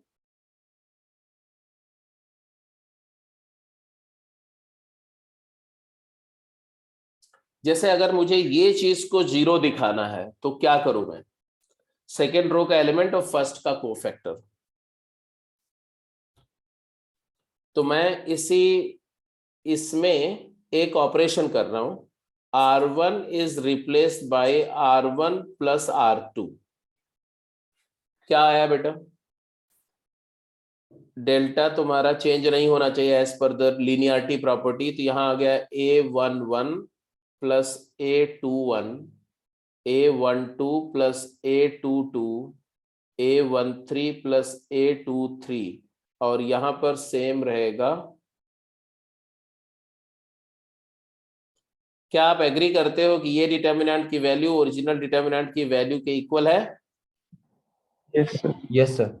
And अगर मैं इसको फर्स्ट रो से एक्सपांड कर देता हूं तो आपको मिलेगा ये value A11 plus A21 times C11, A12 plus A22 times C12, A13 plus A23 times C13, और इसको अगर डिस्ट्रीब्यूट करते हो तो आएगा A11 C11 plus A12 C12 plus A13 C13 plus A21 C11 plus A22 C12 plus A23 C13। ये क्या है? फर्स्ट रो का एलिमेंट टाइम्स उनका कोफैक्टर, ये डेल्टा है, तो हमारा आया delta is equal to delta plus this, तो हो गया ना, ये दिस जीरो होगा। अगर मैंने बोला कि delta is equal to delta plus this, तो this thing is zero, this thing is clearly zero. तो जब एलिमेंट्स ऑफ अ रो को उन्हीं कॉरेस्पॉन्डिंग कोफैक्टर से मल्टीप्लाई करके ऐड करते हैं तो वैल्यू मिलती है डिटर्मिनेंट की। लेकिन अगर किसी रो के एलिमेंट में किसी दूसरी रो के एलिमेंट के कोफैक्टर्स मल्टीप्लाई करेंगे और फिर ऐड करेंगे तो जीरो आ जाएगा। This is the last property among the basics. चलिए जी क्वेश्चंस पे चलते हैं।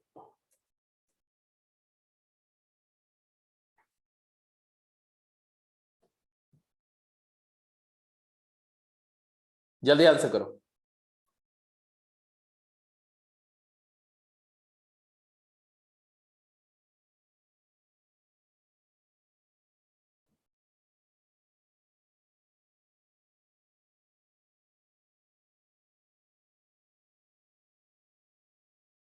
एक मिनट से ज्यादा नहीं लगना चाहिए। दिया गया डिटर्मिनेंट x के नहीं, मॉड x की वैल्यू 1 से छोटी है, मॉड y भी 1 से छोटा है, x y are numbers, are real numbers and their magnitude are less than 1। तो ये इन्फिनिट नंबर 2 2 2 by 2 डिटर्मिनेंट का सम क्या होगा?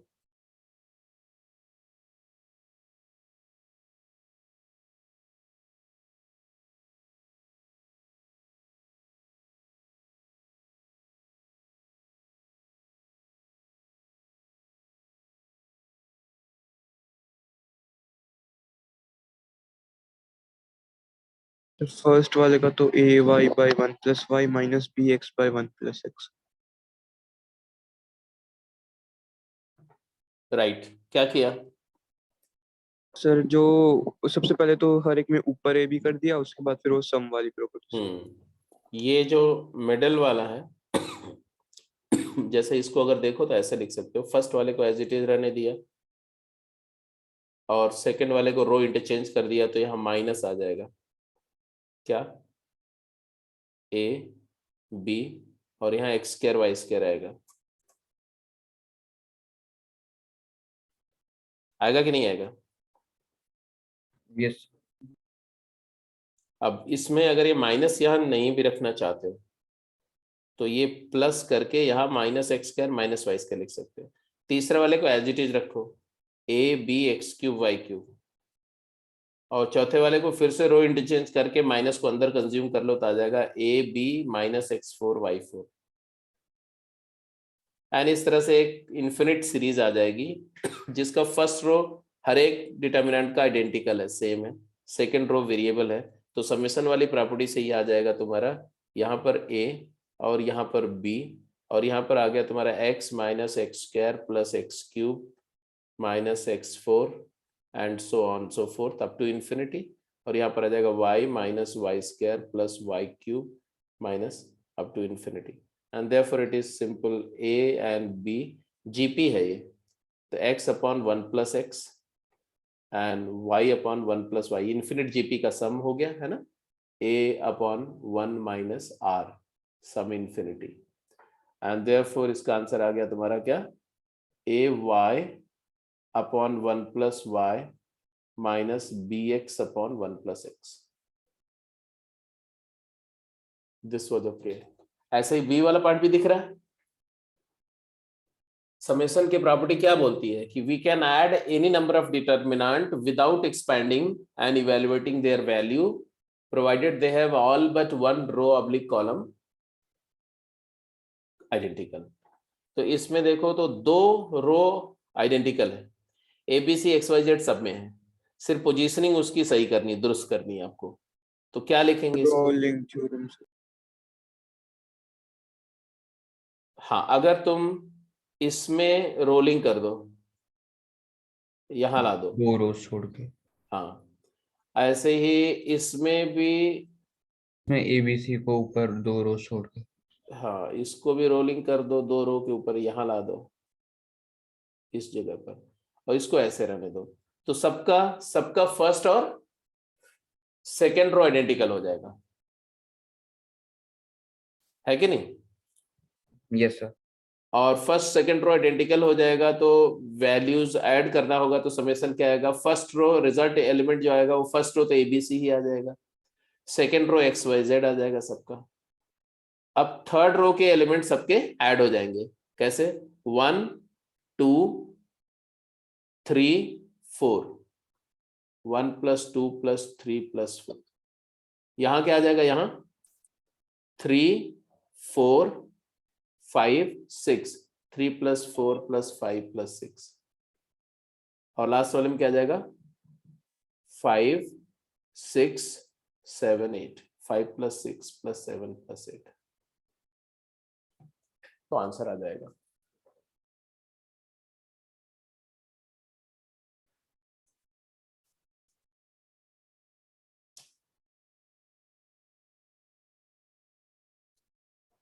प्रॉपर्टी इस्तेमाल करो और प्रूफ करो कि ये सारे डिटर्मिनेंट वैनिशिंग है, where omega is cube root of unity, omega is cube root of unity, and what do you know regarding the cube root of unity? Sum 0 होता है। हाँ, तो आप उसके बारे में जानते हो, ओमेगा क्यूब 1 होता है और ओमेगा स्क्वायर 1/ओमेगा होता है, और 1 + ओमेगा + ओमेगा स्क्वायर 0 होता है। पी वाले में तो सेकंड रो में से ओमेगा कॉमन आउट लेके फिर वहां से फर्स्ट और सेकंड रो को इक्वल हो जाए।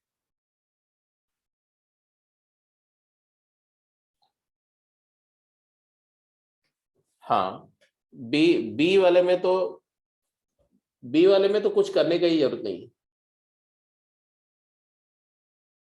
आप कोई भी एक ऐसा ऑपरेशन कर दो, बी वाले पार्ट में तो स्ट्रेट में तुम्हें दिख रहा होगा ना ऐसा, कि if I say that R1 is replaced by R1 + R2 + R3, क्या आ जाएगा?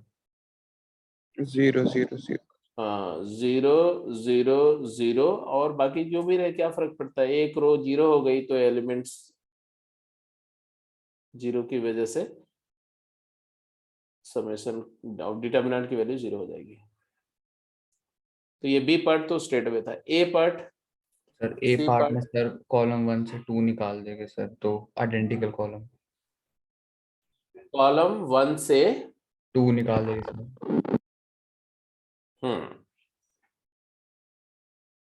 कॉलम 1 से 2 निकाल दो, तो ए पार्ट भी समझ में आ गया कि C1 is replaced by half C1 कर दिया, मतलब कॉलम 1 से 2 कॉमन ले लिया, तो ये आ गया 1 2 3, और यहाँ पर भी आ गया 1 2 3, यहाँ पर आ गया 4 7 8, एंड 2 कॉलम आइडेंटिकल है तो वैल्यू 0।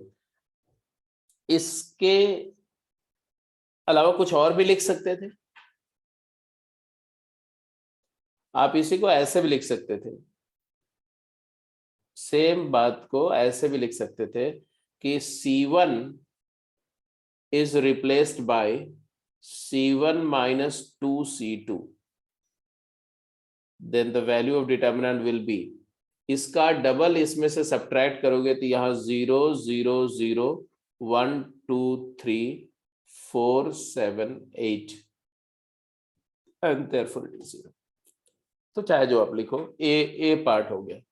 सर सी और ई में कोई एक कॉलम जो है वो बाकी दो कॉलम का सम या डिफरेंस है, तो हम डिटर्मिनेंट को दो डिटर्मिनेंट के सम और डिफरेंस में तोड़ सकते हैं, जिनमें हर एक डिटर्मिनेंट में एक रो या कॉलम आइडेंटिकल होगी, तो वो दोनों डिटर्मिनेंट 0 प्लस माइनस 0 हो जाएगा। अच्छा, मतलब आप बोल रहे हो कि किसी एक रो को आप कोई दो रो के समेशन में ब्रेक कर रहे हो, जिसमें से दो डिटर्मिनेंट में ब्रेक कर रहे हो, और each of them has identical row और कॉलम, इसलिए अलग अलग दोनों 0 हो जाएंगे, यही बोल रहे हो? Yes yes sir, column. हाँ, वही जो रो के लिए बोल रहे हो कॉलम के लिए भी बोल सकते हैं। ओके, और कुछ?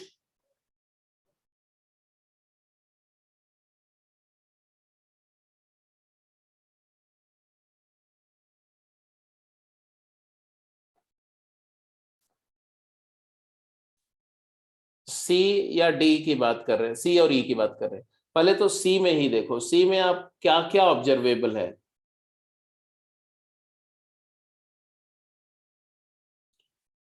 C3 is equal to C1 plus C2। हाँ, जैसे इसका और इसका सम इसके इक्वल है ना, C1 और C2 का सम C3 के इक्वल है, तो मैं सी पार्ट में ऐसा भी तो बोल सकता हूँ बेटा, मैं बोल सकता हूँ C3 replace by C3 minus C1 plus C2, क्योंकि C1 और C2 को ऐड कर दिया और C3 उसका नेगेटिव C3 में सब्ट्रैक्ट कर दिया। मतलब ऐसे बोलो कि C1 में -1 ऐड मल्टीप्लाई किया, C2 में -1 मल्टीप्लाई किया और रिजल्ट को C3 में ऐड कर दिया। तो C3 replace by C3 minus C1 minus C2 करेंगे तो थर्ड कॉलम के सारे एलिमेंट 0 नहीं हो जाएंगे?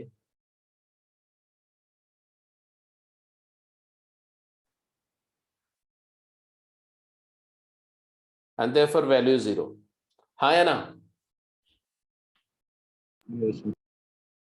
ऐसा ही कुछ अगर ई में एक सिंगल ऑपरेशन करना हो तो क्या करना पसंद करोगे आप? ई पार्ट में एक ऑपरेशन सिर्फ, और कोई 0 रो अचीव हो जानी चाहिए। तो इन दोनों का सम क्या है? C1 को रिप्लेस करेंगे, इन दोनों का सम ये है, C1, और इन दोनों का सम क्या है? ये है, और इन दोनों का सम क्या है?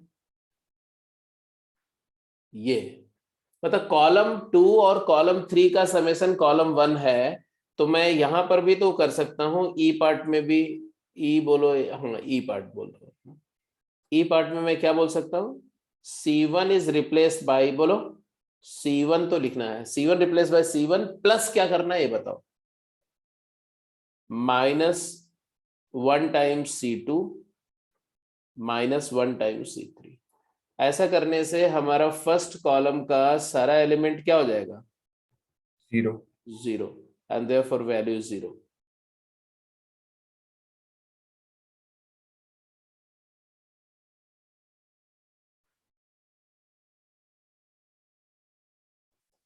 ये भी ऑब्वियस है। डी पार्ट में क्या करेंगे? सॉरी, ई पार्ट, ई पार्ट है डी पार्ट भाई, अच्छा ऑर्डर थोड़ा इधर उधर था। ये डी पार्ट में क्या करेंगे? डी पार्ट में सर फर्स्ट रो से i⁻m निकाल देंगे और R3 से i⁻m+6 निकाल देंगे, तो सर दोनों रोज आइडेंटिकल आ जाएगी फिर। Very correct. तो आप इसमें ये डायरेक्टली कर सकते हो कि i⁻m जो है वो फर्स्ट रो से बाहर निकाल दिया, और i⁻m+6 यहां से निकाल दिया, और जब 2 से निकाल दिया तो तीसरे से भी आप चाहो तो i⁻m+3 निकाल सकते हो, हालांकि वो जरूरी नहीं है। m+3 निकाल दिया मैंने ऐसे ही मजे लेने के लिए। तो यहाँ आयोटा की पर m गया तो क्या आया? 1 आयोटा एंड आयोटा स्क्वायर और यहाँ से m+3 गया तो क्या आ जाएगा, आयोटा स्क्वायर आयोटा 1, और यहाँ आ गया 1 आयोटा आयोटा स्क्वायर। तो because column row 1 and row 3 are identical and therefore by property the value of determinant is 0। तो ग्रेजुअली आप देख रहे हो बस वही प्रॉपर्टीज है, घुमा फिरा करके वही 9-10 प्रॉपर्टीज हैं, उन्हीं में से कुछ चमकेगी और जिसको चमक गया उसको आंसर तुरंत मिल जाएगा, और नहीं तो चमकाना पड़ेगा, थोड़ा एफर्ट करना पड़ेगा, धीरे धीरे किसी को एक ही पहले स्टेप में चमक जाएगा, किसी को 2 स्टेप में, किसी को 3, बट होगा। आप किसी को कॉपी मत करो, आप किसी दूसरे के अप्रोच को फॉलो मत करो। इस चैप्टर में बहुत इंपॉर्टेंट बात है, don't look at anybody else what others are doing, पहले अपने ही जो तुम्हें स्ट्राइक कर रहा है उसी को कैरी करो, बेशक वो थोड़ा सा लेंथी मेथड हो, कोई फर्क नहीं पड़ता, just go by it. Conviction तभी आएगा, तुम्हें अपने अंदर कॉन्फिडेंस तभी आएगा जब आप एक बार once you are done with the answer, तब आप किसी दूसरे अपने जो कलीग्स हैं, अपने फ्रेंड्स हैं, या मैं कर रहा हूं, कोई भी कर रहा है, उसके मेथड को तब देखो। तो उससे क्या होगा कि पहले तो तुम्हारे मेथड से आंसर आ गया तो तुम्हें अपने ऊपर कॉन्फिडेंस आएगा कि नहीं आराम से कर सकते हैं। फिर दूसरे को देखो और ये कंपेयर करो कि मैंने कितने स्टेप में रिड्यूस किया और सामने वाला कितने स्टेप में रिड्यूस कर रहा है, वो कहां पर डिसीजंस चेंज कर रहा है और क्या चेंज से उसको एडवांटेज मिल रहा है। तो फिर धीरे धीरे you will adapt those things in you, और फिर वो अपने आप आपका भी वो शॉर्टेस्ट तरीके से होने लगेगा। जैसे थर्ड क्वेश्चन का जो सी पार्ट है सिमिलर है, जैसे पीछे वाला किया एग्जैक्टली वही है ना? Yes sir. तो वो तो बात वही खत्म हो जाएगी सी पार्ट के लिए। इसमें आयोटा की पावर p कॉमन ले लो, यहाँ से आयोटा की पावर q+1 कॉमन ले लो, तो दोनों आइडेंटिकल दिख रही है, 0 हो जाएगा। ऐसे ये भी उसी तरह का है। ए पार्ट है जिसका आंसर बताओ, बी और सी तो सीधे दिख रहा है। सर उसमें भी sir C2+C3 is equal to C1 sum है sir. Hmm e raise to the power iota theta क्या होता है, ये होता है कॉस थीटा प्लस सर वो आयोटा। पहले वाले कॉलम को आयोटा से मल्टीप्लाई करके फिर वो डिफरेंस में आ जाता है। ये सर उसके बाद होगा सर। सर कॉलम 2 से आयोटा निकाल के कॉलम 3 में मल्टीप्लाई करेंगे फिर सम होगा। हाँ ये आप बोलो तो ज्यादा बेटर, प्लस सम मतलब ऐसा बोल सकते हो कि अगर मैं एक रो में रिड्यूस करना, एक ही ऑपरेशन में खत्म करना चाहूं तो क्या करूंगा, मैं बोलूंगा C1 is replaced by C1 plus iota C2 minus iota C3।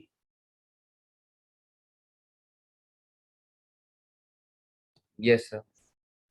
तो आएगा ऐसे, समझो आपके फर्स्ट एलिमेंट के साथ क्या होगा, सिर्फ ये देखो, यहाँ पर आएगा ऐसा e⁻ iota theta plus iota times this करेंगे तो माइनस कॉस 3 थीटा आ जाएगा, तो प्लस छोड़ो आ जाएगा माइनस कॉस 3 थीटा। अच्छा यहाँ पर आयोटा 3 थीटा आएगा, कॉस 3 थीटा और माइनस आयोटा साइन 3 थीटा। तो इसको जब ओपन करेंगे तो cos 3 theta will cancel with minus cos 3 theta plus iota sine 3 theta cancels with this, तो ये 0 आ जाएगी, ये पूरी चीज 0 आ जाएगी।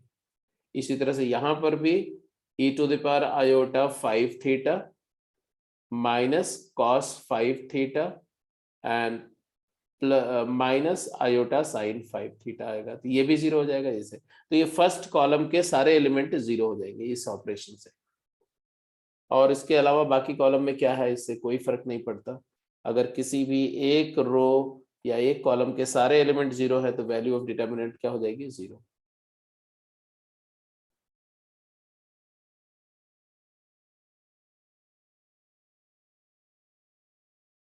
तो ये आएगा और ये वैल्यू आपको पता है 0 होती है।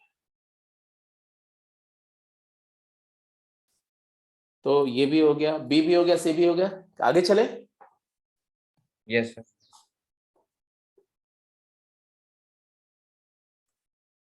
क्वेश्चंस आपको नोट करने की जरूरत नहीं है, क्वेश्चंस कहीं ना कहीं आपको गेम में मिल जाएंगे, इसलिए आपको सीधे केवल सॉल्व करना है। अभी आप अगर आपके सामने गेम ओपन होगी तो आप वहां पर सॉल्व करते समय अपने नोट में आप लिख भी सकते हैं कि क्वेश्चन नंबर दिस है गेम का। बोले by using the property of determinant prove that this determinant vanishes. Yes, सोचिए फटाफट जल्दी से।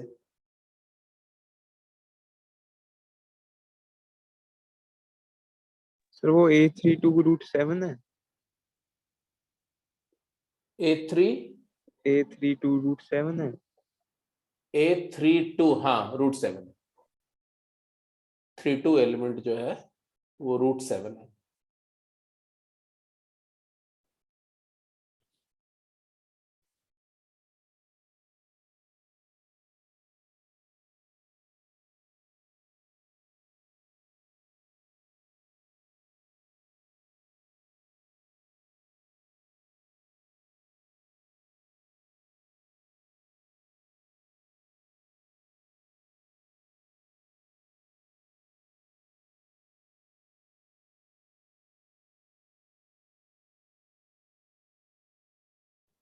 सर तो पहले सम को ब्रेक कर देंगे सर, 3 हुआ ना सर प्रॉपर्टी 10 की मदद से।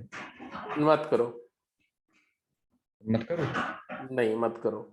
दो, मैंने बोला ये देखने में जितना आपको डिफिकल्ट लग रहा है ना, वो ये वन शॉट प्रॉब्लम है, वन सिंगल शॉट में हो जाएगा अगर आप थोड़ा दिमाग लगाएंगे तो। जल्दबाजी मत करो।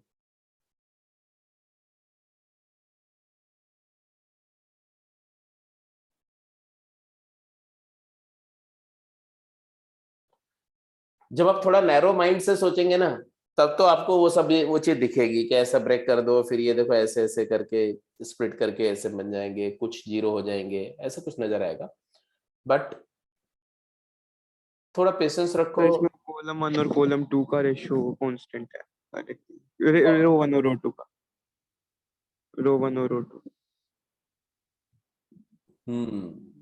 रो 1 और रो 2 का रेशियो, तो क्या करें? R1 माइनस के R2, वो जहाँ पे के वो रेशियो आ रही। वो रेशियो क्या है? तो R1 माइनस के R2, जब आपने तो इतना रियलाइज कर लिया तो वो कांस्टेंट को ही तो आइडेंटिफाई करना है। वो कांस्टेंट को आइडेंटिफाई कर लो और उसको कॉमन फैक्टर ले लो। √2 प्लस √3 प्लस √5। ये तुम्हारा था, तुम्हारा √2 into √2 plus √2 into √5 plus √2 into √3। और ये एलिमेंट क्या है? ये वाला एलिमेंट क्या है? √2 into √3 plus √3 into √3 plus √3 into √5, है ना? और तीसरा एलिमेंट, ये वाला एलिमेंट क्या होगा बोलो? √2 into √5 plus √3 into √5 plus √5 into √5। अब आप देखो, बाकी यहां पर एज इट इज जो है वही है। तो हमारा ये अल्टीमेटली क्या आएगा? इसमें कॉमन क्या ले सकते हैं? √2। तो हमारे पास ऐसा मिल रहा है √2 टाइम्स √2 प्लस √3 प्लस √5। और सेकेंड रो में भी सेकेंड एलिमेंट जो 1 2 एलिमेंट है, 1 2 एलिमेंट से कॉमन √3 ले लो, तो वो भी आ गया तुम्हारा √2 प्लस √3 प्लस √5। और जो 1 3 एलिमेंट है वहां से कॉमन ले लो √5, तो √5 times √2 plus √3 plus √5। and you have got here it is √2, here it is √3, here it is √5, here it is whatever √6, √7, √-8 minus of 8। तो यहां पर अब आप देख रहे हो ना कि ये चीज सारे एलिमेंट में कॉमन आ गई, और उसको बाहर निकालते ही दो रो आइडेंटिकल हो जाएगी। √2 plus √3 plus √5 taken common from the first row, you will get the row 1 and row 2 become identical, and therefore value of determinant becomes 0। तो कई बार ऐसा होगा कि सिचुएशन थोड़ी थोड़ी कॉम्प्लिकेटेड पोज करी जाएगी, आपको अपीयर होगी। वो पर्पस सिर्फ होता है कि थोड़ा सा एवरेज माइंड से जो बच्चा सोच रहा है उसको डरा दिया जाए। थोड़ा पेशेंस रखोगे तो आप विन कर जाओगे। और हमेशा याद रखो, जब सिचुएशन ज्यादा कॉम्प्लिकेटेड रिफ्लेक्ट होती है ना, तो वो उतनी ही आसान होती है, क्योंकि वो डराने के लिए कॉम्प्लिकेशन दिया है। अगर जितना कॉम्प्लिकेटेड पोज और अपीयर हो रही है, अगर उतना कॉम्प्लिकेटेड हो गई तो it will be a very difficult problem. Sometimes ऐसा हो भी जाता है, ऐसा नहीं, बट बहुत रेयरली ऐसा होता है। जब अपीयरेंस प्रॉब्लम का टफ होता है तो उसका इंट्रिंसिक वैल्यू कम होती है, उसका जो लेटेंट वैल्यू कम होती है। और जब अपीयरेंस आसान दिखाते हैं तो लेटेंट वैल्यू होती है, उसमें कुछ ना कुछ ट्रिक होगी, कुछ ना कुछ टर्न होगा, कुछ मेजर बात होगी। तो ये सब बातें ध्यान रखें। दूसरी बात, अब इसमें देखो, ये जो √6, √7, √8 है ना, इसके बजाय अगर √2 के ही √2, √3 इसमें होता, √7 मान लो नहीं होता, तो कुछ दूसरी डायरेक्शन में सोचते हैं। अगर मान लो यहाँ भी 2√3 या ऐसा कुछ होता, तब सोचने का तरीका अलग हो जाता। हालांकि वहां पर भी सोचना ऐसे चाहिए। तो वो ये चीज जो दी गई ना, √7 दे करके आपको एक तरह से अच्छे बच्चे को हिंट दे दिया कि भाई ऐसा है कि ये मल्टीपल तो बनेगा नहीं इधर से, तो कुछ ना कुछ जुगाड़ इधर ही होगा। तो वो पूरा अपना ध्यान इधर ही रखेगा, फर्स्ट रो पे। और फर्स्ट रो पे ध्यान रखेगा तो फोड़ ही देगा प्रॉब्लम को, थोड़ा सोच करके। Anyway, gradually we are getting matured. हाँ जी, टाइम का ध्यान रखना। टाइम हो गया क्या? चलो एक दो क्वेश्चन और कर लेते हैं, फिर क्लोज करते हैं डिस्कशन को। अब जैसे ये, by using the property of determinant prove that this determinant vanishes, क्या करेंगे आप? ये तो पहले हर एक में 2, पहले वाले के तो 2 की पावर n 2 की पावर m into 2 की पावर k हो जाएगा फर्स्ट कॉलम। हाँ, तो यहाँ पर आपको बाइनोमियल कोएफिशिएंट का सम का कॉन्सेप्ट आपको पता ही होगा कि NC 0 से लेके NC n तक का जो समेशन होता है वो होता है 2 की पावर n। तो उस कॉन्सेप्ट से जाओ तो ये डिटर्मिनेंट की वैल्यू में फर्स्ट रो के फर्स्ट कॉलम के एलिमेंट है 2 to the power n, 2 raised to the power m, 2 raised to the power k, और ये एक जीपी है। इसका सम क्या होगा? 2 into 2 की पावर n minus। तो फर्स्ट टर्म 2 है, 2 times 2 raised to the power n minus 1 upon 2 minus 1, तो 1 आ जाएगा। यहाँ पर 2 into 2 raised to the power m minus 1 upon 2 minus 1, 2 into 2 to the power k minus 1, और ये 2 है, और ये 2 है, और ये 2 है। अब तो देखिए वो सेकंड कॉलम में से 2 कॉमन लेके फिर वो सम के अंदर चला जाएगा। तो अगर आप यहाँ से भी 2 निकाल दो और यहाँ से भी 2 निकाल दो, तो बेसिकली तुम्हारे पास आ जाएगा कुछ ऐसा, 2 4 टाइम्स ये ऐसा नजर आएगा, 2 raised to the power n, 2 raised to the power m, 2 raised to the power k। यहाँ पर 2 raised to the power n minus 1, 2 raised to the power m minus 1, 2 raised to the power k minus 1, यहाँ पर 1 1 1। तो यहाँ से इन दोनों का सम इसके इक्वल आ रहा है। तो आप चाहो तो ऐसा भी लिख सकते हो, C2 is replaced by C2 minus C1 plus C3। तो ये आ जाएगा तुम्हारा 4 टाइम्स, यहाँ जो भी रहे, यहाँ सारे एलिमेंट 0 हो जाएंगे। या अगर कोई बोले कि C2 is replaced by C2 plus C1, तो सेकेंड कॉलम और थर्ड कॉलम आइडेंटिकल हो जाएंगे।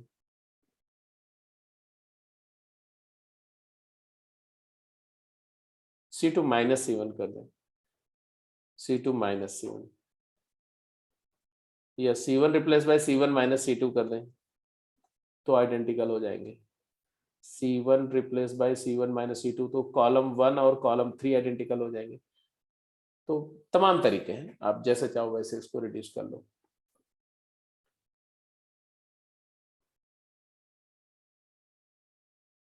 तो ये भी हो गया जी, ये भी हो गया। वैल्यू क्या है इसकी? 0। Yes sir.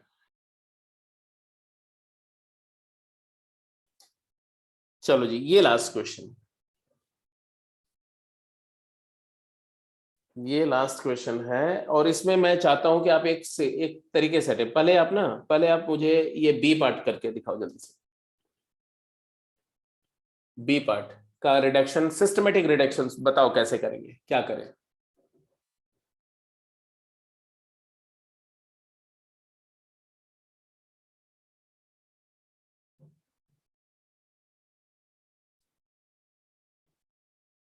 ऐसे डिटर्मिनेंट को सर्कुलेंट भी बोलते हैं, सर्कुलेंट या cyclic determinant.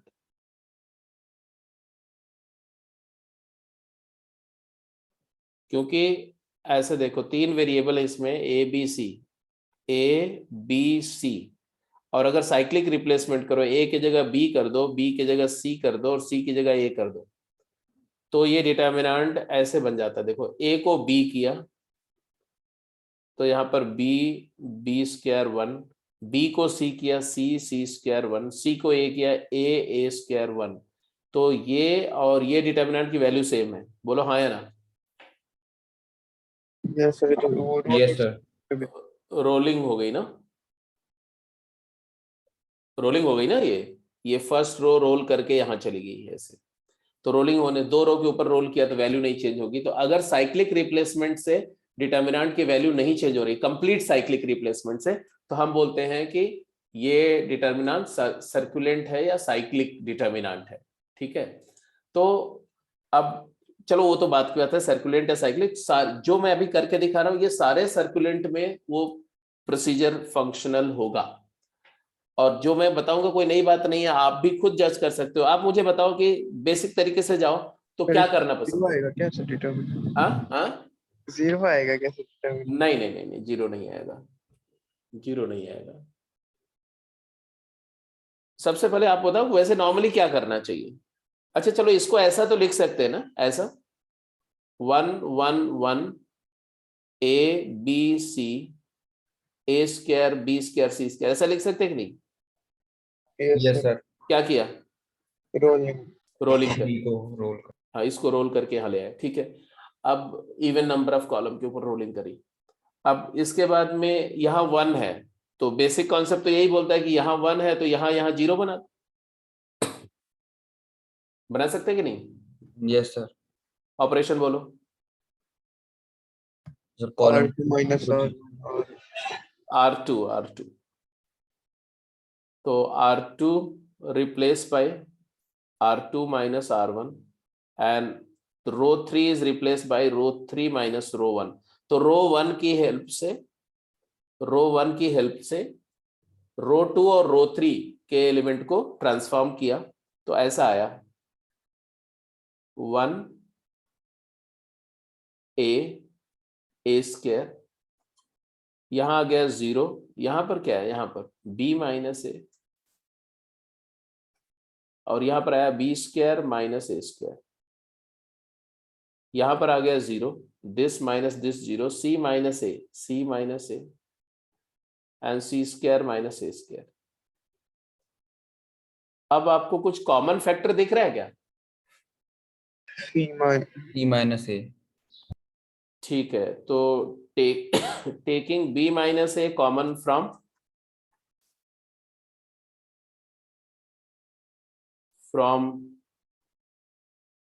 b minus a out from R2 and c minus a factor common from R3 ले सकते हैं। Yes sir. तो आपके पास मिला क्या, b माइनस ए प्रोडक्ट c माइनस ए टाइम्स डिटर्मिनेंट रिड्यूस हुआ 1 ए स्क्वायर एज इट इज, यहां आ गया 0, यहां आ गया 1, यहां आ गया b प्लस ए, यहां आ गया 0, यहां आ गया 1, यहां पर c plus a. Now you are very close to triangular form, you are almost near to triangular form. एक स्टेप और परफॉर्म करो और ये ट्रायंगुलर बन जाएगा। बताओ क्या ऑपरेशन से इसको ट्रायंगुलर बनाएंगे आप। सर R3 को ट्रांसफॉर्म करेगा R3 माइनस R2। ठीक है, तो कर देते हैं transform. R3 is replaced by R3 minus R2, और ऐसा करने से ये ऐसा आ गया 1a square as it is, 0 1b plus a as it is, यहाँ पर आया 0, यहाँ पर आया 0, c प्लस a में से b प्लस a सब्ट्रैक्ट हुआ, इसमें से ये सब्ट्रैक्ट हुआ तो क्या आया, c माइनस b, बोलो। Yes sir, c minus b. और फाइनली ये ट्रायंगुलर बन गया, इसकी वैल्यू हो गई product of principal diagonal element. अच्छा ये वाला फैक्टर को भूलना मत, ये b minus a into C minus a factor है बाहर, तो फाइनली आ जाएगा तुम्हारा b minus a multiplied by c minus a multiplied by c minus b. इसी को लिख सकते हैं a माइनस बी, यहाँ से माइनस कॉमन लो फर्स्ट फैक्टर से, और लास्ट से भी माइनस कॉमन लो, b minus C minus into minus plus into C minus A. ये साइक्लिक एक्सप्रेशन है, देख लो, it is a cyclic expression. तो जितने भी साइक्लिक डिटर्मिनेंट होंगे सर्कुलेंट, उनका डिटर्मिनेंट का वैल्यू साइक्लिक फंक्शन आएगी। साइक्लिक फंक्शन की प्रॉपर्टी बताई थी ना मैंने, प्रॉपर्टीज ऑफ ट्रायंगल करते समय, कि an expression is called cyclic if bye complete cyclic replacement of variable the expression doesn't change. तो ये साइक्लिक एक्सप्रेशन है। इस पर फैक्टराइजेशन ऑफ डिटर्मिनेंट करते समय डिटेल में बताऊंगा सारी चीजें। एनीवे अब ये समझ में आ गया साइक्लिक एक्सप्रेशन है, हो जाएगा ये। अब इसी तरह से आगे वाले क्वेश्चन ये ए और बी सी पार्ट भी कर जाएंगे। सर आपने गेम्स भेजी नहीं शायद इनकी? नहीं करी सर। अरे यार, तो तुम लोगों ने रिवाइड नहीं कराया, इसका मतलब है कि तुम लोग घर पे काम नहीं कर रहे हो ना। सर किसने लिखा था ग्रुप में, फिर मैंने दोबारा नहीं लिखा हुआ था। मैं मिस कर गया, चलो कोई बात नहीं, अभी तुरंत मैं डाल रहा हूँ, ठीक है, जस्ट थोड़ा तुरंत डाल रहा हूँ मैं।